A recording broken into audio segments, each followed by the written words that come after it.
Okay, Shalom. Before I begin, like always, I want to give all praise, honor, and glory to Yahweh, Bahashem Yahushai, Bahashem Rakakwadash. Double honors to the apostles and elders at Great Millstone GMS who rule well and who taught us this truth. And peace and salutations to you, hopeful elect, you brothers that are pushing out this word in sincerity and in truth. Okay? Now, I got my topic today, and the Lord's will, the lesson is going to be about working out your own salvation, alright? Working out your own salvation with fear and in trembling. Just like you see on the screen right now. I got Philippians 2 and 12, all right? That's essentially the whole staple of this lesson, Lord's will, okay?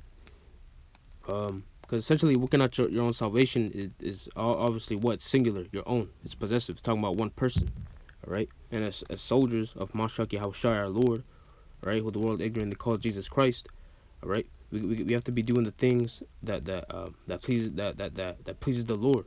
All right, we gotta be doing the things that are beneficial, right, for us to get on the good side of the Lord, because that's ultimately the whole point of this video, all right?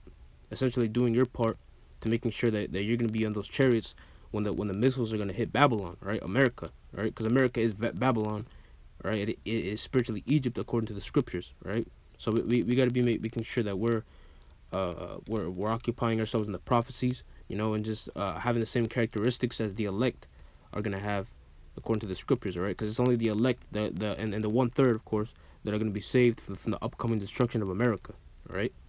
So, I'm just reading right now on the screen, Philippians 2 and 12. So, Philippians 2 and 12, wherefore my beloved, as ye always have obeyed, not as in my presence only, but now much more in my absence, work out your own salvation with fear and in trembling. All right, it says with fear, and trembling. All right. So essentially, what? It's because we fear the Lord. You know, we're afraid of His capabilities. All right. We reverence His absolute power and dominion that He has over the earth. All right, and how He controls good and evil. All right, and how He can cast judgment on anyone on the earth right now. All right, but it's because it's because of His great mercies that we're not devoured by Him. We're not devoured by the Lord.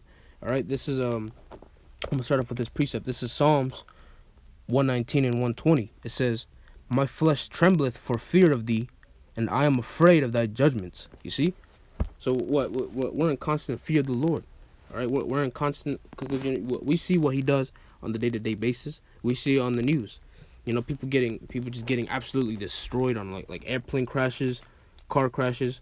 You know, and and this just happens on the day-to-day basis. This happens on just random people that just completely oblivious to the Lord. So how much more His prophets that actually acknowledge Him? This is just one of many reasons why we gotta continuously fear the Lord. This is one of the reasons why we're actually out on the highways and hedges. It's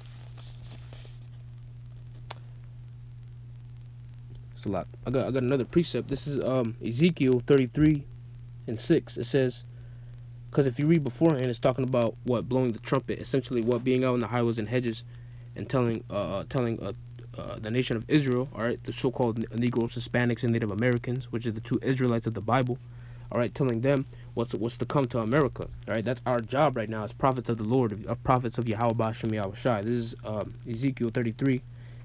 I'll start at 6. But if the watchmen, being us, were the watchmen, right? But if the watchmen see the sword and come, and blow not the trumpet, and the people be not warned, if the sword come and take any person among them, he is taken away in his iniquity, but his blood will I require at the watchman's hand. All right, because essentially what it says right here, all right, is us being the watchmen. It's our job to be blowing the trumpet, all right, warning the people.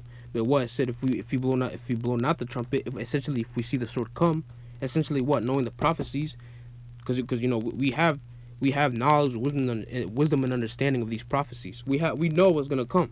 We know what's to come. The mark of the beast, all right, which is the microchip, the RFID microchip. That's one prophecy. We gotta tell people of that. We gotta warn our people of that. That's just one. What else? The thermonuclear missiles, or the race riots spoken of sporadically throughout the scriptures. Like Matthew the 24th chapter, right? That's one calamity that we gotta warn our people about. But what it says that this is part of the sword. We see and we know that it's gonna happen. But what it says, if we do not if we do not do these things, if we do not warn the people of the sword, if we blow not the trumpet, it says that what? The Lord is going to require the watchman's blood. Right? He's going to require our sacrifice. He's going to require us, right? Because we didn't do our job. So what? He's going to cast judgment upon us, right? But we fear these things. No? So